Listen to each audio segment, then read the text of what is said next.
नमस्कार दोस्तों, आपको पता है कि इंसान कभी ना कभी गलती कर ही देता है, चाहे तो जानकर या फिर अनजाने में। लेकिन दोस्तों, अगर आपसे कभी एक इतनी बड़ी गलती हो गई, चाहे वो अनजाने में हो या जानबूझकर, लेकिन उसकी सज़ा आपको बार बार लगातार भुगतनी पड़ रही है, जिसके चलते आपकी ज़िंदगी एकदम बेकार होती जा रही है, तो उस चीज़ का पछतावा आपको सारी ज़िंदगी रहता है। क्योंकि कुछ ऐसा ही हुआ लकी और चेतन के साथ में। दोस्तों, आज की कहानी मुझे भेजी है लकी ने। तो चलिए दोस्तों, शुरू करता हूँ लकी की कहानी मेरी ज़ुबानी।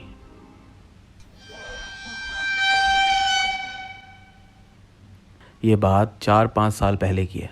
दोस्तों, मैं आपको बता दूँ, मैं और मेरा दोस्त चेतन, हम दोनों जिगरी यार हैं। दोनों साथ ही में स्कूल में पढ़े हैं, जिसके चलते दोनों की दोस्ती बहुत मजबूत है। लेकिन दोस्तों, उसके साथ साथ हम दोनों की एक काफ़ी बड़ी और बुरी आदत है। वो ये है कि हम दोनों को सिगरेट पीने का शौक़ है, लेकिन हम कभी घर में नहीं पिया करते थे। हमेशा घर से बाहर जाकर कभी कभार पी लिया करते थे। तो दोस्तों, एक शाम ऐसे ही मैं अपने घर पे बैठा था। मैं कुछ कर नहीं रहा था कि तभी मेरे पास चेतन का फ़ोन आया। वो मुझसे पूछने लगा कि तू क्या कर रहा है। मैंने उससे बोला कि यार कुछ नहीं, बस खाली बैठा हूँ। तो उसने मुझसे बोला कि ठीक है, तू तैयार हो जा, मैं बाइक लेकर आ रहा हूँ। उसका ये बोलने का मतलब था कि कहीं ना कहीं हम लोग बाहर जा रहे थे। दोस्तों, थोड़ी देर बाद वो मेरे घर आ गया और मैं भी उसके साथ बाइक पे बैठ के निकल पड़ा। तो रास्ते में जाते जाते उसने बोला कि चल कुछ बाहर खा कर आते हैं। दरअसल दोस्तों, हमारे गांव में कोई खाने की रेस्टोरेंट वगैरह नहीं थे, जिसके चलते हमें गांव से थोड़ा दूर वहीं खाने के लिए जाना होता था। और ठीक ठाक जगह जहाँ पे रेस्टोरेंट थे वो हमारे गांव से करीब 7 से 8 किलोमीटर दूर थी। तो हम दोनों उसी तरफ निकल पड़े। हम दोनों वहाँ पे कुछ देर बाद पहुँच गए। करीब 8 बजे का समय था। वहाँ पे गए तो देखा रेस्टोरेंट में बहुत ज़्यादा भीड़ थी, कोई भी सीट वहाँ खाली नहीं थी। तो हम दोनों ने फैसला किया कि यहाँ पर बैठ के खाने का कोई मतलब नहीं होता। मैंने उससे बोला कि तू एक काम कर, तू जो भी खाना है वो पैक करा ले, हम दोनों कहीं और खा लेंगे। तो बिल्कुल ठीक उसने ऐसा ही किया। अपने खाने के लिए जो भी हमने लेना था वहाँ से पैक करा लिया और दोनों वहाँ से निकल पड़े। रेस्टोरेंट से करीब 1 किलोमीटर दूर हमें एक जगह दिखी जहाँ पे लोग बाग बिल्कुल नहीं थे और वहाँ पे कोई ऐसी शोर शराबा भी नहीं था। सड़क के किनारे थी तो वहाँ पे सड़क की लाइट भी आ रही थी, जिसके चलते हम वहीं दोनों बैठ गए। हम दोनों वहाँ बैठे कि तभी मैंने उससे बोला कि तू सिगरेट लेके आया है। तो चेतन ने बोला नहीं यार, मैं भूल गया। तो मैंने उससे कहा कि जा तू सिगरेट ले आ, मैं यहीं बैठा हूँ। तो चेतन ने बाइक उठाई और वो सिगरेट लेने वहाँ से चला गया। मैं वहाँ पर बैठा हुआ था, जिसके चलते थोड़ी देर बाद मैंने अपना फ़ोन निकाला और फ़ोन चलाने लगा कि दोस्तों तभी मेरे को पीछे मेरे जहाँ पे झाड़ियाँ थी वहाँ पर मुझे किसी इंसान की चलने की आवाज़ सुनाई दी, बहुत धीमे धीमे। मैंने पीछे मुड़कर देखा लेकिन मुझे वहाँ कोई दिखाई नहीं दिया। तो मैं दोबारा मुँह आगे करके अपना फ़ोन चलाने लगा कि दोस्तों तभी उसके तुरंत बाद मुझे फिर से एक आदमी की चलने की आवाज़ आई। मैंने फिर से पीछे मुड़कर देखा तो दोस्तों इस बार मुझे एक आदमी दिखा जो बड़ी ही ख़राब स्थिति में दिख रहा था। उसके शरीर पे कपड़े फटे हुए थे, बाल काफ़ी लंबे लंबे थे, मुंह पर काफ़ी चोटें लगी हुई थी। वो मेरे ठीक बगल से गुजरा और मेरे सामने एक बड़े से पेड़ के नीचे जाकर बैठ गया। काफ़ी देर तक तो दोस्तों वो वहाँ बैठकर मुझे देखता रहा। मैं भी उसे देखता रहा कि आखिरकार ये कर क्या रहा है, लेकिन वो बस वहाँ चुपचाप बैठे मुझे देख रहा था। मैंने उस चीज़ पे फिर ज़्यादा गौर नहीं किया और मैं अपना फ़ोन चलाने लगा कि दोस्तों तभी मेरा दोस्त भी वहाँ से सिगरेट लेकर आ गया। हम दोनों वहाँ पे बैठे अपना बातें वगैरह कर रहे थे। अपना जो खाने के लिए लाए थे वो भी खाना अपना शुरू किया। खा पी लिया था, थोड़ा बहुत सामान बच भी गया था कि तभी हम दोनों ने एक एक सिगरेट निकाली और जला के पीने लगे। दोस्तों, हम दोनों ने सिगरेट बस पीनी ही शुरू करी थी कि तभी वो आदमी जो हमारे ठीक सामने बैठा था वो हम दोनों को देखकर अजीब से घुर्राने लगा, बिल्कुल ठीक ऐसे जैसे कोई जानवर घुर्राता है। हम दोनों उसे देखने लगे। मेरा दोस्त कहने लगा कि ये कब आया। मैंने कहा जब तू सिगरेट लेने गया था ये तभी यहाँ पे आके बैठ गया था। तो मेरे दोस्त ने बोला कि इसे हो क्या गया। मैंने कहा पता नहीं, तू छोड़ना, तू बता और क्या है। तो मैं उससे बातें करने लगा। वो लगातार हम दोनों को देख घुर्राए जा रहा था, लेकिन हमने उस पर ज़्यादा फिर गौर नहीं किया। हमें लगा कि शायद कोई पागल है। हम दोनों ने अपना खा पी लिया था कि टाइम देखा तो 9:30 बज गए थे। काफ़ी लेट हो गए थे और हम दोनों को घर भी जाना था, लेकिन हमारे पास अब भी काफ़ी सामान बच गया था खाने का, जिसके चलते या तो वो हमें फेंकना पड़ता या तो इसे घर ले जाते, लेकिन घर ले जा नहीं सकते थे। फिर इसके चलते मेरे दोस्त ने बोला कि अब करना क्या है। मैंने कहा यार फेंकना तो बेकार है, एक काम करते हैं, आदमी बैठा है, इससे पूछ लेते हैं, अगर इसे खाना होगा तो खा लेगा। तो तभी मेरे दोस्त ने, चेतन ने, उसे बुलाया और पूछा कि तुम्हें खाना खाना है?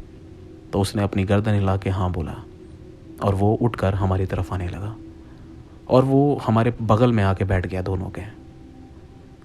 हमने उसको जो हमारा खाना था बचा हुआ वो उसे दे दिया, लेकिन जब दोस्तों उसने खाना खाना शुरू किया तो यकीन करें दोस्तों, वो इस तरीके से खा रहा था जैसे उसे खाना काफ़ी बरसों बाद मिला हो, बिल्कुल अजीब तरीके से।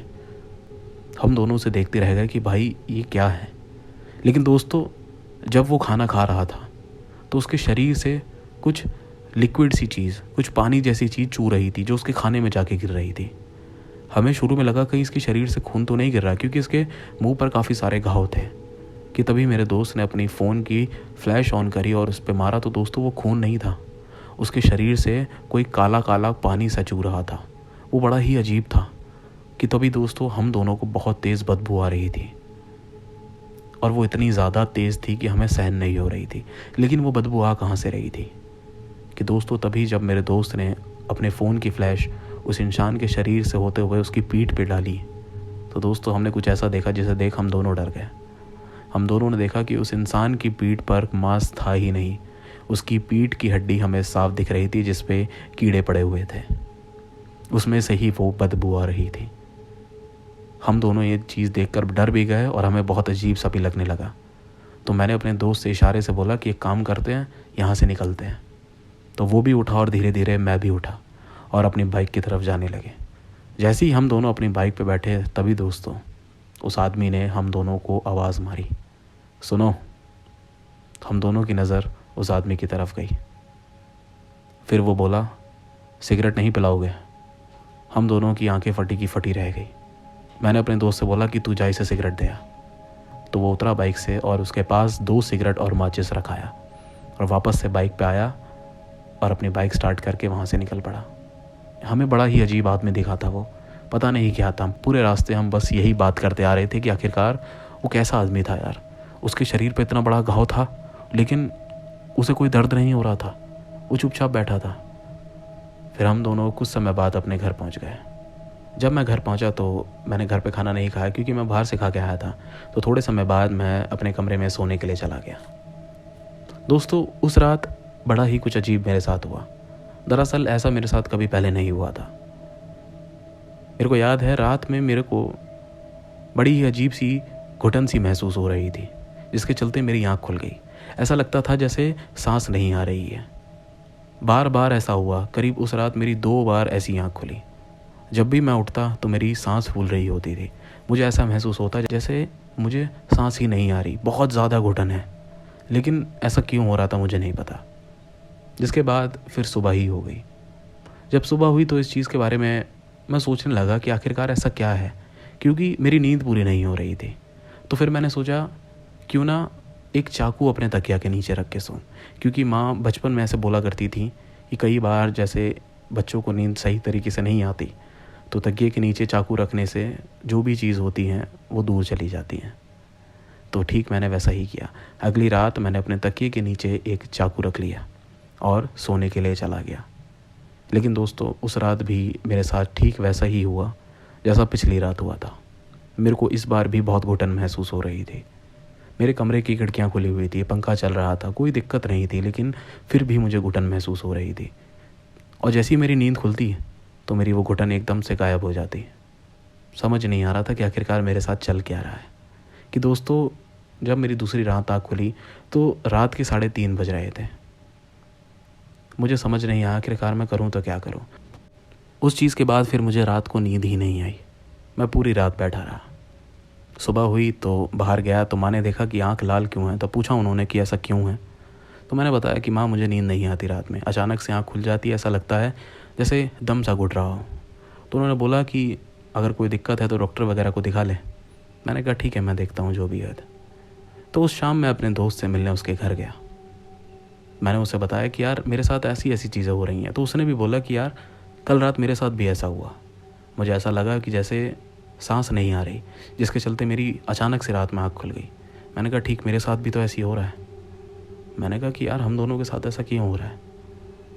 पहला शक तो यही गया कि हम दोनों सिगरेट पीते हैं, कहीं इसके चलते तो नहीं है सब हो रहा। तो सोचने लगे दोनों कि क्या करें, बंद कर दें। लेकिन फिर दोनों ने सोचा कि 1-2 दिन की ही बात है, क्या पता कुछ और भी वजह हो सकती है। तो फिर इस चीज़ पे हम दोनों ने फिर ज़्यादा आगे बात नहीं की। दोस्तों तीसरी रात फिर से मैं सोने के लिए अपने कमरे में गया। चाकू मेरे तकिया के नीचे ही था। इस बार उम्मीद कर रहा था कि शायद आज नींद अच्छी आए, क्योंकि आज मैंने एक नींद की गोली ले ली थी आते वक्त, तो वो खाकर मैं सो रहा था। सो तो अच्छे तरीके से जाता था, लेकिन बीच में ही मेरे साथ वो अजीब सी घटना घटती थी। दोस्तों उस रात भी मैं अच्छे से सो रहा था, लेकिन दोस्तों उस रात मेरे साथ कोई घुटन नहीं हुई, क्योंकि मेरी उस रात जिस चीज़ को देखकर आँख खुली वो सच में अजीब थी। वो दरअसल ये था कि मेरे को एक बड़ा ही अजीब सपना आया, जिसको मैं आज तक नहीं भूल पाया। और दरअसल दोस्तों वो सपना ये था कि मेरे घर के अंदर एक आदमी घुस गया है, और वो कोई और आदमी नहीं, वो वही इंसान था जो हमें वहाँ पे मिला था जब हम दोनों सिगरेट पी रहे थे। वो जब मेरे घर के अंदर घुसा तो मैं उसे देख पा रहा हूँ, और उसने घुसते के साथ ही मेरी माँ को नुकसान पहुँचाया। और दोस्तों मैं हिल नहीं पा रहा अपने बिस्तर से, क्योंकि मेरे दोनों हाथ और पैर ऐसा लग रहा जैसे बिस्तर पे जम गए हैं। और दोस्तों धीरे धीरे कर वो इंसान मेरे पास आ रहा था, और जब वो मेरे इंसान मेरे पास आया तो मुझे देख के मुस्कुराया, और उसने मेरा ज़ोर से गला दबाया, जिस चीज़ के बाद मेरी अचानक से आँख खुल गई और मेरी सांस फूल रही थी। मैं डर गया था, पूरे शरीर पे पसीने पसीने हो गए थे कि आखिरकार ये क्या ड्रामा है, वो इंसान मेरे सपने में क्यों आ रहा है। मैं बैठा रहा काफ़ी देर तक, शरीर हल्का हो गया तब भी, लेकिन मुझे उसके बाद नींद नहीं आ रही थी। मैं बस पूरी रात बैठा रहा। मुझे समझ नहीं आ रहा था कि मैं क्या करूं, ऐसी चीज़ें मेरे साथ क्यों हो रही हैं। कि दोस्तों अगली रात मैं फिर से नींद की दवा खा के सोया। इस बार सोचा कि शायद वो बुरा सपना मैंने देख लिया था, लेकिन अब ऐसा नहीं होगा। तो दोस्तों मैं फिर से सोने के लिए चला गया। लेकिन दोस्तों इस रात भी मुझे ठीक वही सपना आया जो मेरे को कल रात आया था। जी हाँ, वही इंसान, उसने मेरी माँ को नुकसान पहुँचाया और धीरे धीरे चल मेरी तरफ आया और मेरा भी गला दबाया। मेरी करीब 3:15 बजे आँख खुली। मैं डर गया था कि आखिरकार एक ही जैसा सपना 2 दिन लगातार कैसे आ सकता है। ये चीज़ कुछ ठीक नहीं लग रही है। मैंने तुरंत अपने दोस्त को फ़ोन मिलाया, और दोस्तों उसने मेरा फ़ोन 1 घंटी बजने के बाद तुरंत उठा लिया। मैं समझ गया कि वो सो नहीं रहा है। मैंने उससे पूछा तू सोया नहीं? लेकिन दोस्तों उसने बोला कि यार मुझे डर लग रहा है। मैंने पूछा कि तुझे क्या हुआ? उसने बोला कि यार मुझे अजीब अजीब से सपने आ रहे हैं। उसकी बात सुनकर भी मुझे लग रहा था कि इसके साथ भी वही हो रहा है। मैंने उससे पूछा कि तुझे क्या हुआ? उसने मुझे बताया कि उसके सपने में भी वही इंसान आया था जो हमें वहाँ मिला था जब हम सिगरेट पी रहे थे, और उसका भी वो गला दबा रहा था, जिसके चलते उसकी भी आँख खुल गई। जब उसने मुझसे पूछा तो मैंने भी ये बताया, जिसके चलते दोनों डर गए थे। अब इस चीज़ की पुष्टि हो चुकी थी कि ये हो ना हो कुछ चीज़ अलग है, क्योंकि दोनों को एक जैसा सपना नहीं आ सकता। ये बात कुछ अलग है। हम दोनों ने फैसला किया कि कल मिलकर बात करते हैं कि आखिरकार चीज़ है क्या। तो ठीक दोस्तों हमने वैसा ही किया। हम दोनों सुबह मिले, बैठकर बातें की इस चीज़ को लेकर कि आखिरकार अब करना क्या है, ये है क्या यार। वो चीज़ हमारे सपने में दोनों के एक जैसे क्यों आ रही है। पहले तो मैं सोचा कि एक बार डॉक्टर को दिखा लिया जाए, लेकिन मेरा दोस्त कह रहा था कि भाई पहले हम पंडित को दिखा लेते हैं। मैंने कहा दिखा लेते हैं, लेकिन क्या पता कोई और बात भी हो। तो हम दोनों पहले डॉक्टर के पास गए। हमने डॉक्टर को दिखाया। हमने ये चीज़ अभी तक घर में नहीं बताई थी, क्योंकि अगर हम घर में बताते तो माँ को सब कुछ बताना पड़ता कि हम वहाँ कर क्या रहे थे, जिसके चलते हमने वो चीज़ घर में नहीं बताई। हम सीधा हॉस्पिटल गए और डॉक्टर को दिखाया। डॉक्टर ने बोला कि कई बार ऐसी चीज़ें सपनों में आ जाती हैं।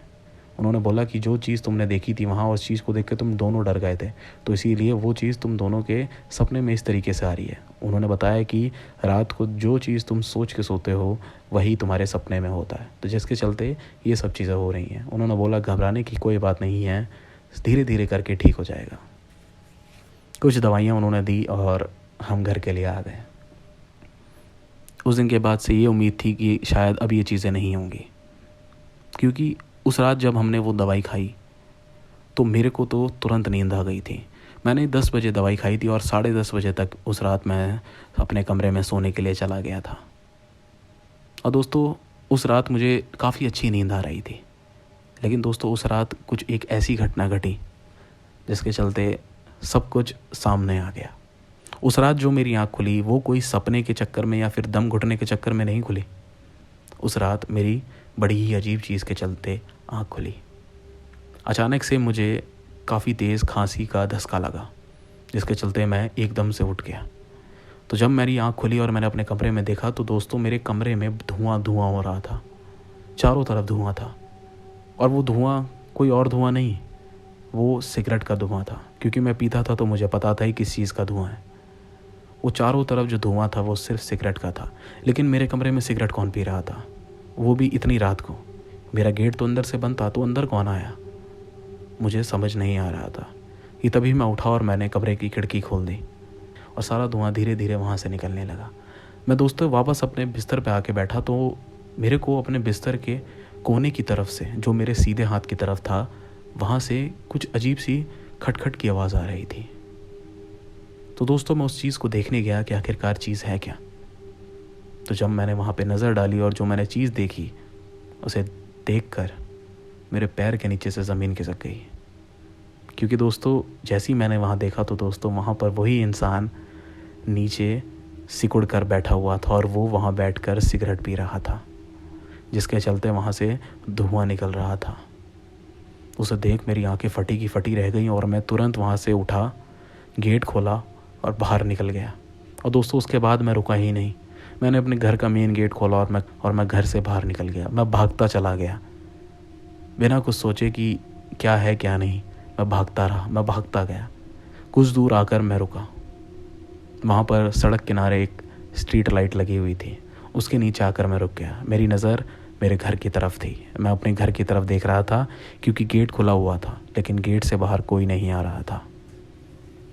हाँफ रहा था बहुत ज़्यादा। लेकिन दोस्तों तभी एक गंध आई और ये गंध मैं जानता था, क्योंकि ये गंध वही थी जो उस इंसान के शरीर से आ रही थी। और दोस्तों जैसे ही मैं पीछे मुड़ा तो वही इंसान ठीक मेरे पीछे खड़ा हुआ था। उस इंसान को देख के मैं फिर डर गया, लेकिन जैसे ही मैं भागने लगा तो दोस्तों उसने मेरा हाथ पकड़ लिया और मुझे देख मुस्कुराने लगा। मैं उसको बोल रहा था कि मेरे को माफ़ कर दो और मुझे छोड़ दो, लेकिन उसने मुझसे बोला मेरे साथ सिगरेट नहीं पिएगा। जिस चीज़ को सुनने के बाद मैं एकदम सन्न पड़ गया। मेरे दोनों पैर एक जगह अपने आप जम गए। कहाँ मैं पहले भागने की सोच रहा था, लेकिन उसकी यह बात सुनकर मैं एक जगह खड़ा रह गया कि आखिरकार ये कह क्या रहा है। दोस्तों उसने मेरा हाथ छोड़ा। मैं भागा नहीं, मैं वहीं खड़ा रहा। उसने अपनी जेब में हाथ डाला और 2 सिगरेट निकाली। दोनों सिगरेट जलाई, जिसमें से एक सिगरेट उसने बाद में मुझे दी और एक खुद अपने पास रखी और मुझसे बोला कि पियो। मैंने वो सिगरेट अपने मुंह पे रख ली और वो सिगरेट पीने लगा। मैं सिगरेट नहीं पी पा रहा था, लेकिन वो आदमी मेरे सामने सिगरेट पी रहा था। सिगरेट पीने के बाद वो आदमी अपने आप ही पीछे मुड़ा और आगे की तरफ चलने लगा। उसकी पीठ की हड्डियां मुझे अब भी दिख रही थी। वो थोड़ी दूर आगे चला और दोस्तों एक गली में मुड़ गया और वहाँ से वो चला गया। मैंने सिगरेट वो नीचे फेंकी। मेरी नज़र अब भी उस गली की तरफ थी, लेकिन मैं धीरे धीरे कर अपनी घर की तरफ लौटने लगा। मैं बार बार पीछे मुड़कर देख रहा था, लेकिन वो इंसान अब नहीं आ रहा था। मैं धीरे धीरे कर अपने घर पहुंच गया। मैंने गेट बंद किया कि उससे मेरी मम्मी उठ गई। उन्होंने मुझसे पूछा कि क्या हुआ। मैंने कहा कुछ नहीं, मुझे नींद नहीं आ रही थी तो मैं बाहर टहलने चला गया। मैं वापस अपने कमरे में पहुंचा और अपने बेड पे बैठ गया। पूरी रात मैं उस इंसान के बारे में सोचता रहा कि आखिरकार वो था क्या। सुबह होते ही मैं अपने दोस्त के घर गया। मैंने उससे पूछा कि तेरे को रात को कुछ अजीब सी चीज़ें दिखाई दी, तेरे को कोई इंसान असल में दिखाई दिया? उसने बोला कि भाई मेरे को कल बहुत अच्छे से नींद आई। मुझे लगता था कि हमारे दिमाग का ही वहम था, लेकिन मेरे साथ वो चीज़ें हुई थी। मैंने उसे बताया कि मेरे साथ ये सब हुआ। वो ये सुनकर डर गया। उसके बाद मैंने कहा कि तू मेरे साथ जो हमारे गांव के पंडित जी हैं मंदिर वाले, उनके पास चल। हम दोनों उसी वक्त उन पंडित जी के पास गए। उन्हें हमने सब बताया कि आखिरकार हमारे साथ हुआ क्या। उन्होंने मुझसे बोला कि बेटा कई बार चीज़ें अधूरी रह जाती हैं जिसके चक्कर में वो सारी चीज़ें हमारा पीछा करती हैं। हो सकता है वो इंसान तुम्हारे साथ सिगरेट पीने चाहता हो जिसके चक्कर में वो तुम्हारा पीछा कर रहा था, लेकिन फिर पंडित जी ने एक पूजा करी, हमारे सर के ऊपर से कुछ चीज़ें उतारी और हमसे बोला कि आप डरने की कोई बात नहीं है, अब कोई चीज़ तुम्हें परेशान नहीं करेगी। उनके ये बोलने पे हमें बड़ा सुकून मिला, क्योंकि उस इंसान को मैं अब दोबारा देखना नहीं चाहता था। वो जैसा भी था सच में बहुत डरावना था। और दोस्तों उस चीज़ के बाद फिर वो इंसान हमें कभी दिखाई नहीं दिया। लेकिन दोस्तों उसके बाद अगर हम आज भी कभी दोनों बैठकर सिगरेट पीते हैं तो वो वाक़या अब भी याद आ जाता है। ऐसा लगता है कि जैसे कुछ पल पहले ही वो वाक़या हमारे साथ हुआ था। दोस्तों यही थी कहानी लकी की। कहानी कैसी लगी कमेंट करके ज़रूर बताएं, और अगर कहानी पसंद आई तो वीडियो को लाइक ज़रूर करें। दोस्तों चैनल पे नए हैं तो चैनल को अभी सब्सक्राइब करें और बेल आइकन भी ज़रूर दबाएं, क्योंकि मैं ऐसी कहानियाँ और जल्द डालूँगा। मिलूँगा आप सबसे एक और नई कहानी के साथ। नमस्कार।